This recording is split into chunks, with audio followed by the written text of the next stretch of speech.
So class 11th, today I will start the new chapter regarding formation of a company. Earlier I have already discussed regarding public company, private company, types of companies, how many types of the company. Now we have to start here the meaning formation of company. Formation means how to start the company, what is the legal formalities in starting the company.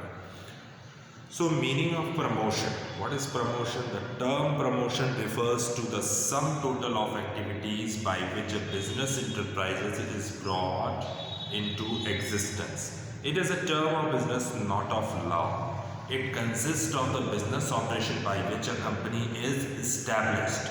It is the process of planning and organizing the finance and resources of a business enterprise in the corporate firm, means public या private sector.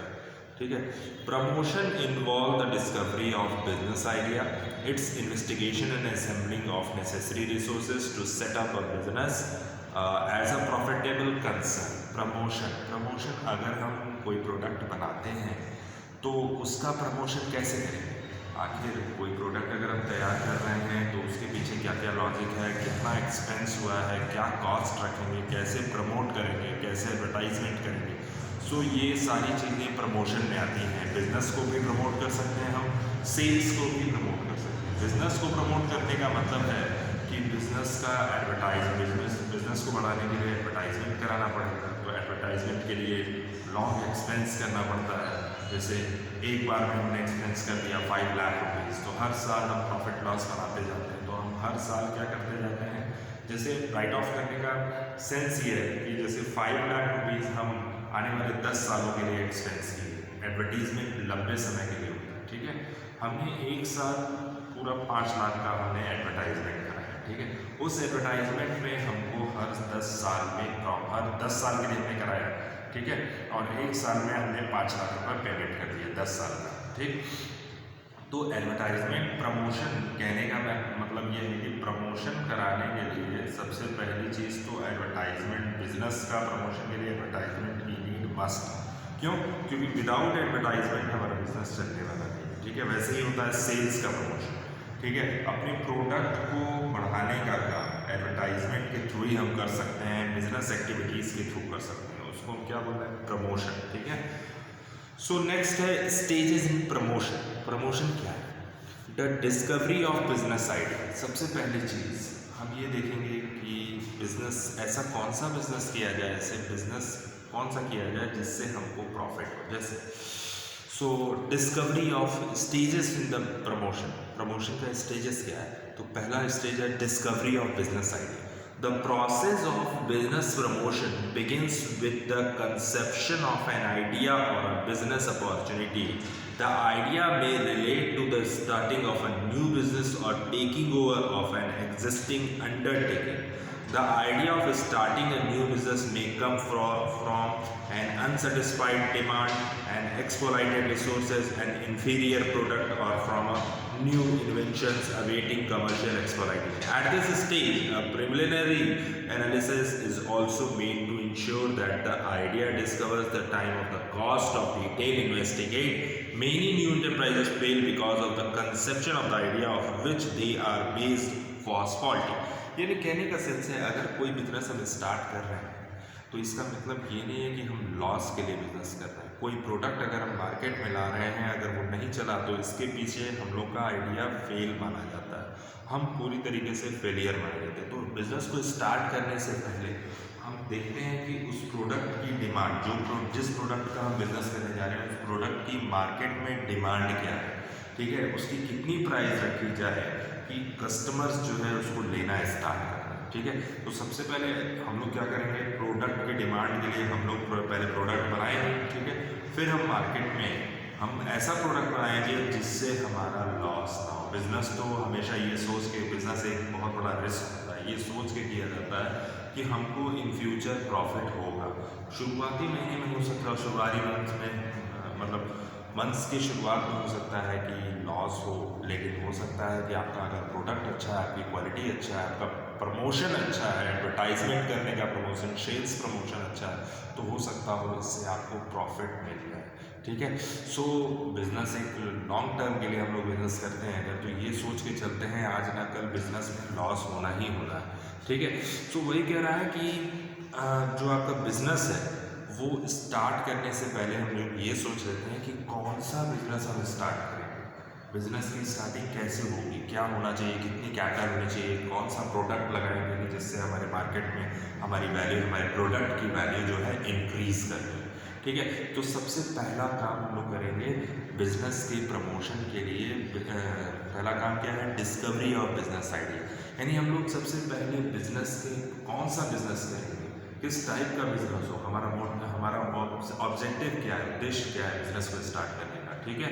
ऐसा तो नहीं है कि हम loss के लिए business कर रहे हैं, ऐसे ही बिजनेस अगर करने लगे तो बिना सोचे समझे अगर बिजनेस करें तो हो सकता हो फेल हो जाए। ठीक है।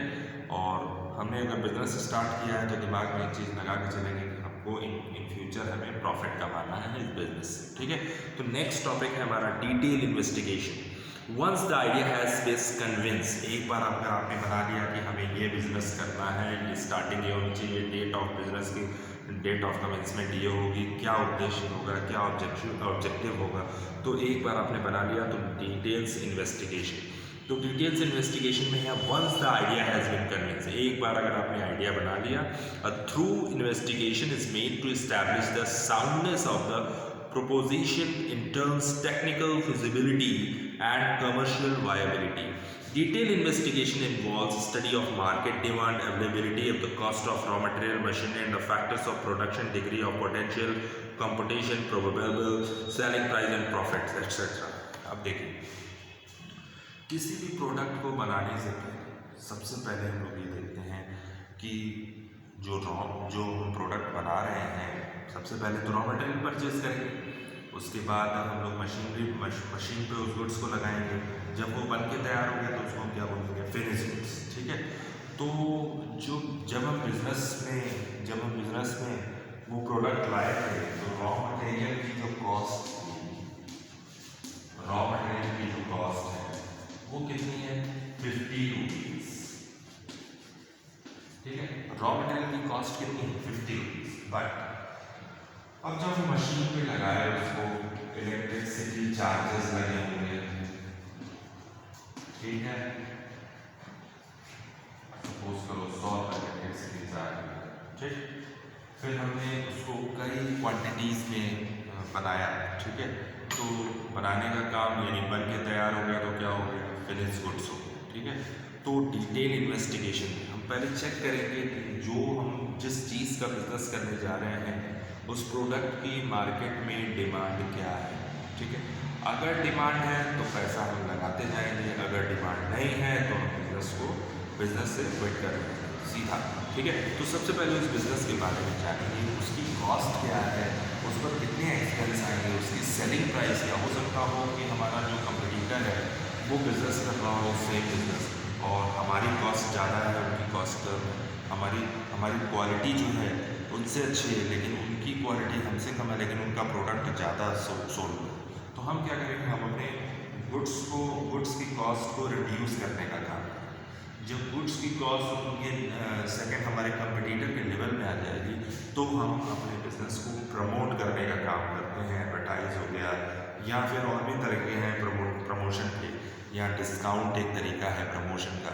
तो ये सारी चीज़ें हैं जो हमारे बिजनेस को डिटेल इन्वेस्टिगेशन यानी उस प्रोडक्ट की हमको पूरी जानकारी होनी चाहिए कि उस प्रोडक्ट की कॉस्ट क्या होनी चाहिए, उस पर एक्सपेंस क्या होनी चाहिए, उस पर लेबर चार्ज जो लगी है वो कितना है, सारी चीज़ें मिला करके यानी सारे एक्सपेंस कॉस्ट जितना मिला करके, हो सकता हो 50 का गुड्स हमने खरीदा हो और हम बेच रहे हैं 70 रुपीज़ में। क्यों बेच रहे हैं, क्योंकि इसमें लेबर कॉस्ट है, इसमें इलेक्ट्रिसिटी चार्जेस लगा है। तो ये सारी चीज़ें जो ऐड करने के बाद 70 रुपीज़ कॉस्ट आ रही है और हम 70 रुपीज़ में सोल्ड कर रहे हैं। हो सकता हो अपने कंपटीटर के सामने हम अपने बिजनेस हम जो 70 रुपीज़ का हमारा कंपटीटर जो है वो 70 में बेच रहा हो और हम उसी प्रोडक्ट को 69 में बेच रहे हो। क्यों बेच रहे हैं, क्योंकि एक बार हम अगर कम में बेचने लगे तो हो सकता हो शायद हमारे पास सेलर्स की डिमांड बढ़ जाए। ठीक है। तो नेक्स्ट है असेंबलिंग।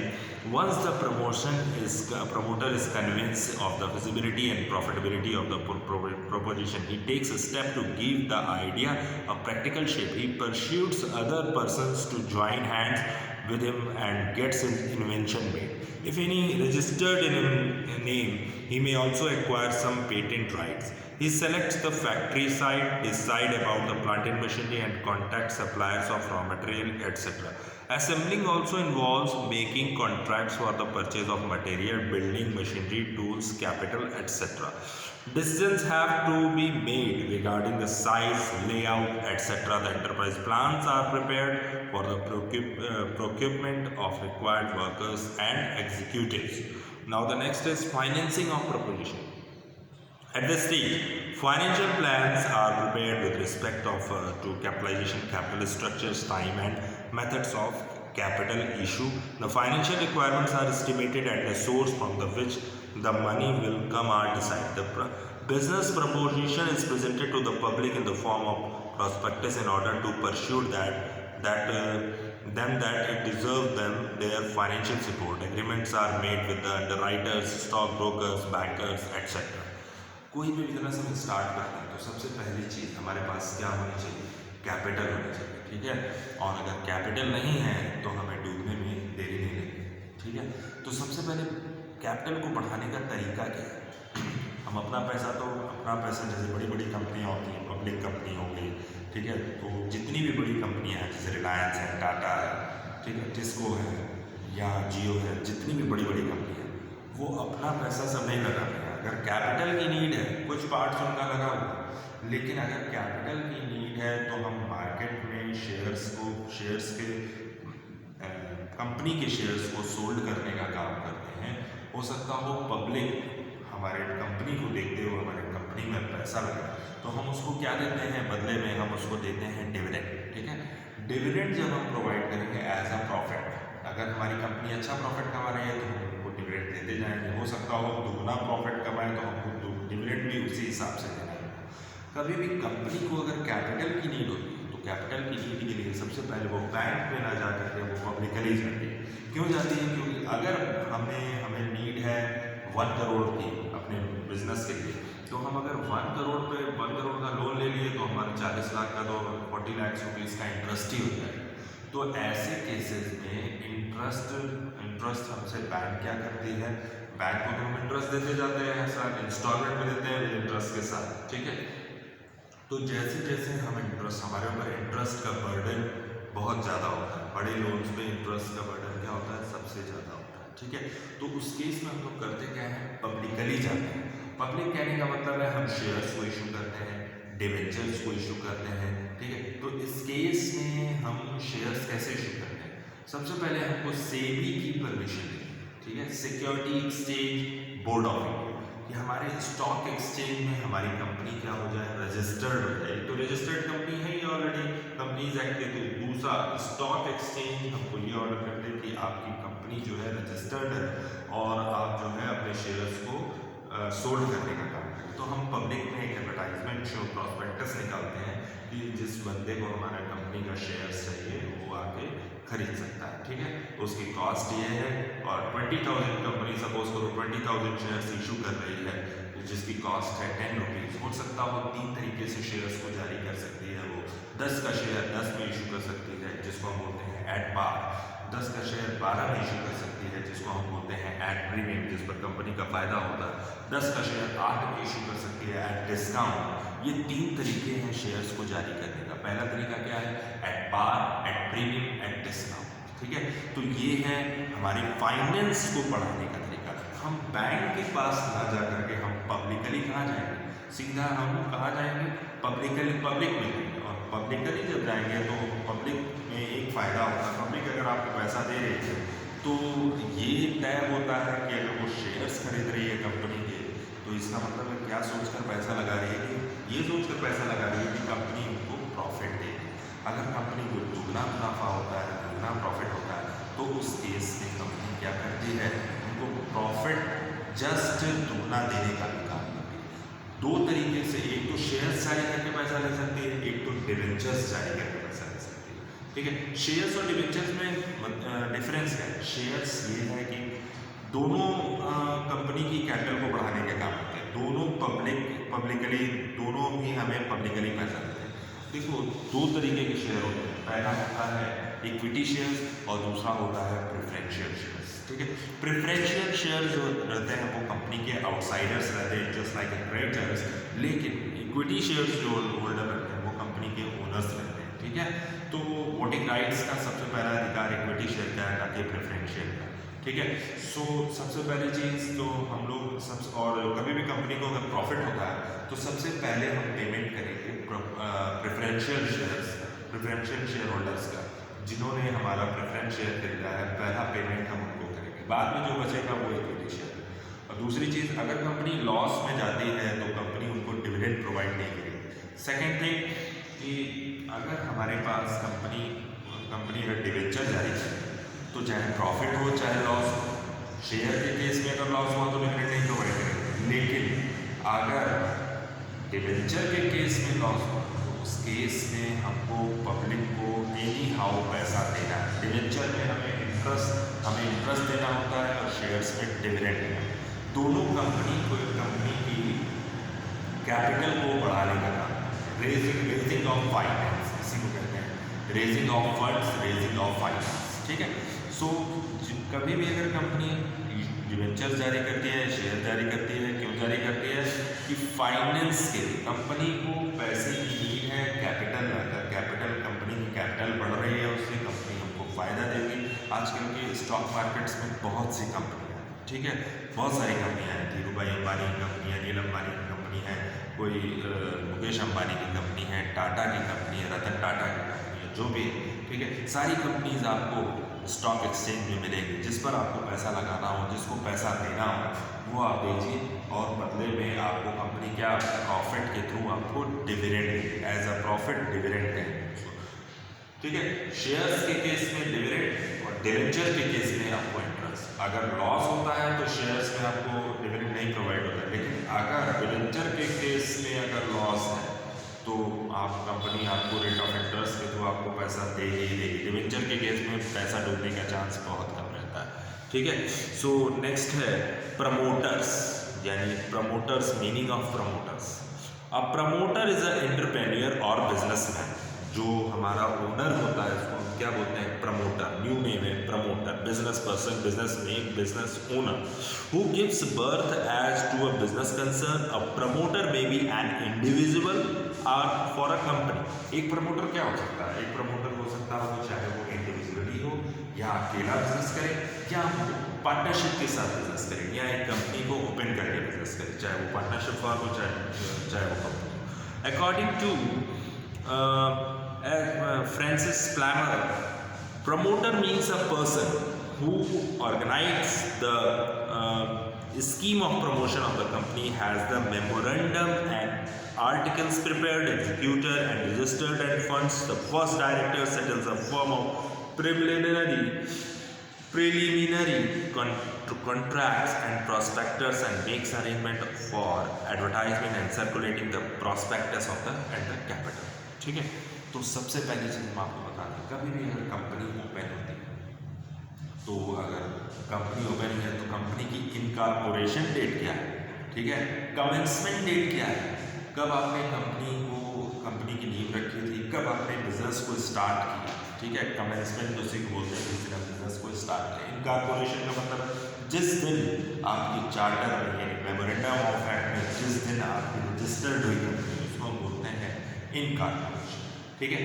सो कमेंसमेंट क्या हुआ? जिस दिन हमने बिजनेस को स्टार्ट किया। सपोज करो अगर हमने कॉर्पोरेशन कराया था 1/4/2020 और हम स्टार्ट कर रहे हैं, कमेंसमेंट कर रहे हैं 1/6/2020, तो कमेंसमेंट डेट क्या हुई? 1/6/2020।